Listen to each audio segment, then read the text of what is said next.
ఇక్కడున్న మహానుభావుల విలువంతా గమనించిన వారు ఆలయాలు కట్టించారు, తోటలు నిర్మాణం చేశారండి. అలానే భాగవత వైజయంతి చేశారు. పరిషత్తు తరఫున భారతీ ధార్మిక విజ్ఞాన పరిషత్,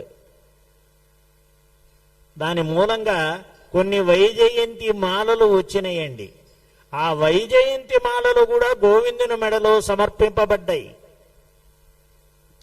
మహాభారత వైజయంతి వచ్చింది, భాగవత వైజయంతి వచ్చింది, రామాయణ వైజయంతి వచ్చింది.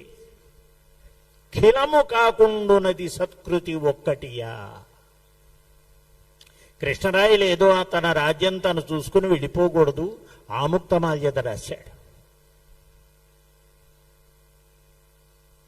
విష్ణు చిత్తుల యొక్క తత్వాన్నంతా కూడా ప్రోది చేసి అలా ఆముక్తమాల్యద రచించారు.